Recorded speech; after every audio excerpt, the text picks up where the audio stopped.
Hello, everybody out there. Chris here. I hope you're doing well, at least as well as I am.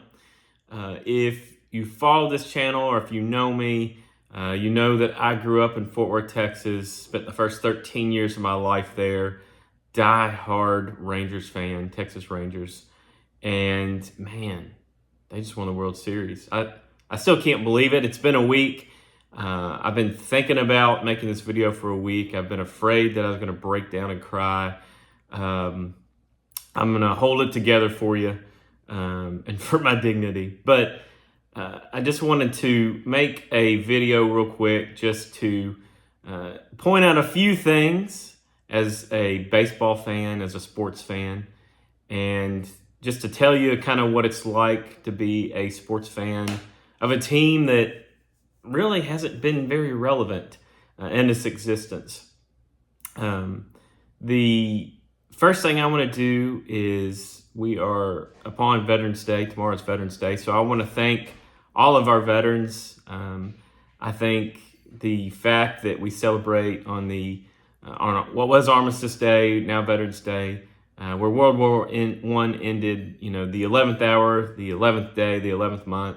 I think that's great that we celebrate that as a country, and I'm grateful for those who have either laid down their lives or fought to help protect our freedoms, give us the opportunity to have a favorite baseball team, to have baseball, and to enjoy it with families and to make YouTube content.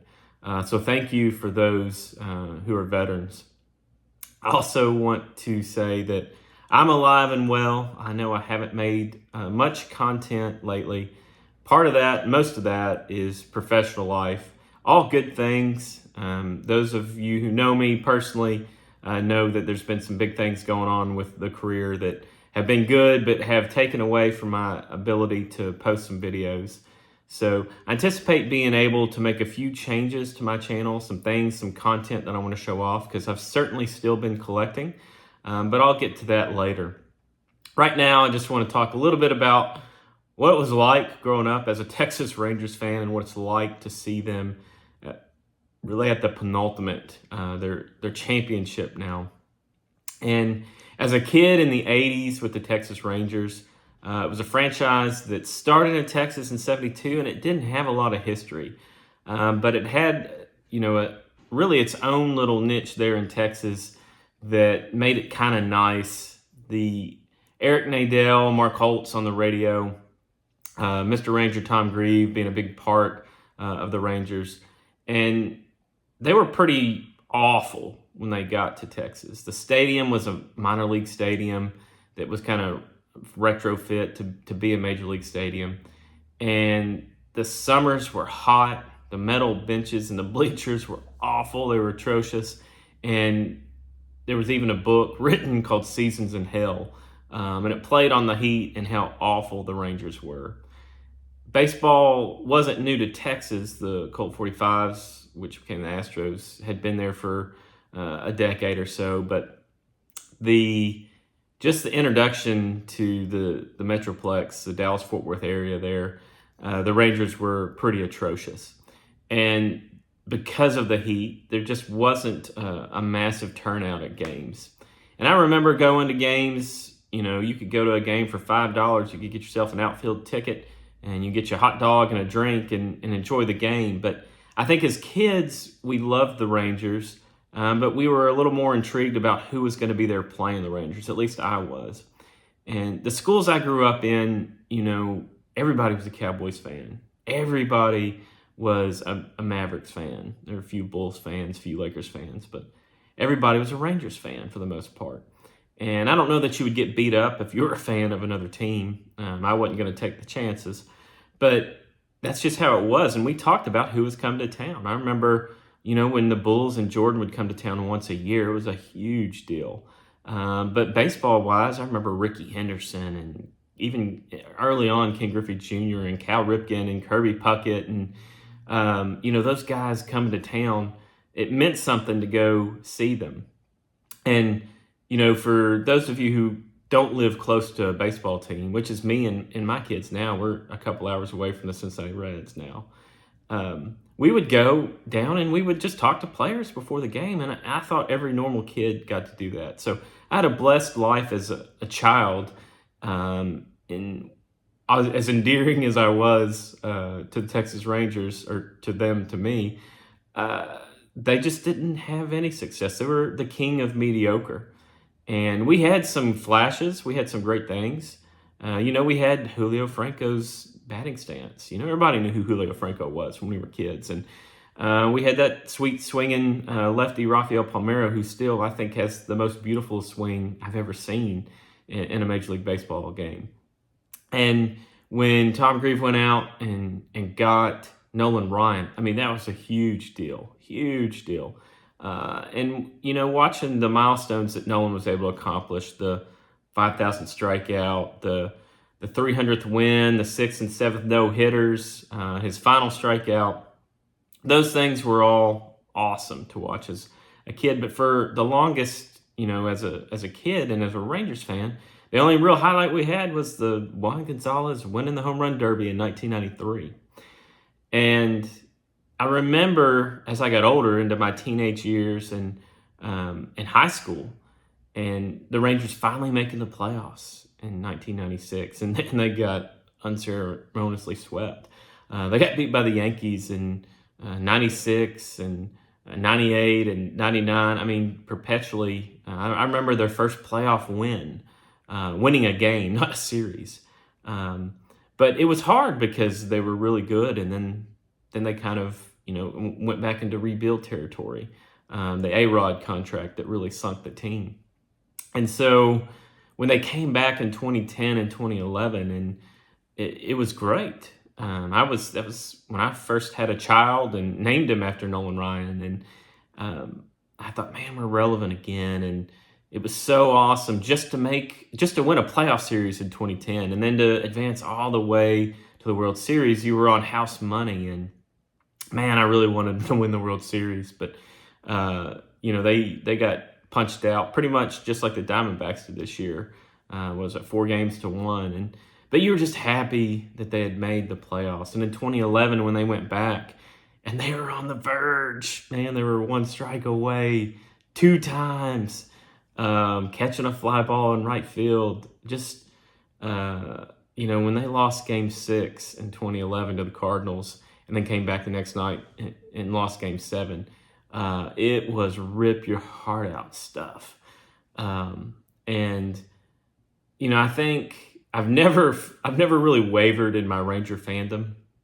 There's been moments when I've thought, why am I a Dallas Cowboys fan? And how is it possible could I ever become a fan of another team? And the answer is no, because I think once it's ingrained in you, it's in your blood. But the Rangers, I guess sticking with them has made this season amazing. I can't begin to explain the feelings of this season. If you've followed the Rangers at all, it's been a roller coaster season. They started out dynamic, and then they lost their ace, best pitcher in baseball, Jacob deGrom, after 6 starts. And doubt kind of began to creep in because you'd heard all these Mets fans who are maybe a little bitter about deGrom leaving, saying, "Oh, he's going to blow his arm out. He'll never, get the value out of that contract that the Rangers put in." And those things started to creep in. And Seager got hurt, in April, and you just thought, man, this fast start is awesome, but there's just no way that my Rangers can sustain it. And they played out of their minds until they got into August, which were always the dog days in Texas because the stadium, didn't have a roof. And I guess that playing in that heat would finally get to those teams, which is really, I think, why they built that air-conditioned ballpark, the Shed. It's not pretty, but it's obviously effective. So this August, though, the Rangers got to a point where I know I was texting with Rangers friends and Mike, and I was like, this is just awful. It was the worst. But the last week of the season where they clinched a playoff spot, it was a wild card spot, but, they're back in the playoffs, and they've got Bruce Bochy at the helm. And if I could go back and if I had kids now, I don't know how I would name them, but Bruce Bochy would definitely be at the, I don't say at the top of the list. It'd be close. Maybe right after Seeger. I digress. The fact that the Rangers went through the playoffs, they won 11 games on the road. As a diehard fan, you kind of prepare yourself that this isn't going to be our year. You know, Scherzer was out and DeGrom was out, and things weren't lining up for the Rangers. But I still watched. You know, as a fan, you still watch those games. And man, when they went to Tampa and took 2 of 3, I thought this team is streaky. Or they took 2, but they only had to have 2 out of the 3. I thought this team is so streaky. They can go and they can win 2, and then they can go lose 3. I mean, that's just the 2023 Texas Rangers.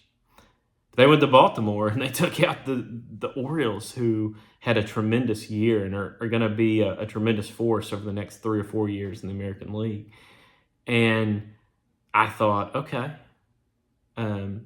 I don't think any Texas Rangers fan will tell you that they were excited about playing the Houston Astros.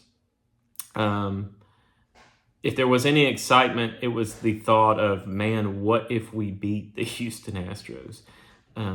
The Astros and the Rangers are kind of a newer rivalry. I think that particularly because the Astros were in the National League for so long. As a kid growing up, they weren't very relevant to me, but I didn't hate them. I didn't wish them ill will. When they moved over to the American League, they were terrible. And the Rangers played them 19 times a year, and I felt like the Rangers were beating them 12, 15 out of those 19 games every year. Until the last few years, until really since 2016-17, that turnaround. And so that rivalry has built, and man, it was great. When the Rangers dispatched the Yankees in 2010, it exercised a lot of those mid-90s demons, and it was kind of just cathartic. The fact that the Rangers and the Astros met in the playoffs for the first time ever in the American League Championship Series this year was nerve-wracking. The most nerve-wracking thing I can remember in a long time as a fan. And the way the Rangers went up 2 games, but then lost the next 3. I think every Ranger fan out there, particularly those who have been fans for decades, just didn't trust the process. Deep down, we wanted the Rangers to win and win that series. And I tell you what, if the Rangers had come in and got swept by the Diamondbacks, we would have all been able to say, well, at least we beat the Astros in the American League Championship Series. And that wouldn't have quenched what the ultimate thirst, but that would have been enough for this year. Because after the way the season ended, everything felt like playing on house money. When the Rangers took down the Astros, and particularly the way they took them down, with Adolis Garcia just doing legendary things, man, that just sprungboard the Rangers right into the World Series. And Corey Seager's 2-run homer to tie the game with Adolis hitting the walk-off, amazing. I mean, it felt storybook. It felt Disney. It felt like Wake Me Up, okay? I bet I didn't sleep during the World Series. I never had a sound night of sleep. Even when the Rangers were up 3-1, I can tell you that there was no easiness here, because I think every single Rangers fan wanted to believe that they were going to win it, but in the back of their minds, 2011 in particular, and knowing how streaky this team was, could foresee the Diamondbacks winning 3 in a row. The fact that the Rangers went ahead and pulled it off, winning Game 5, you would have loved to have had Adolis Garcia not get hurt. Max Scherzer did not get hurt. You would have loved for them to be able to contribute, be on the field for the final out. You would have loved for the Rangers to go back to Arlington and win that in Arlington. But man, I texted some buddies. I texted Mike. I said, man, we got to win tonight. We need to take this thing now, mostly for my mental health.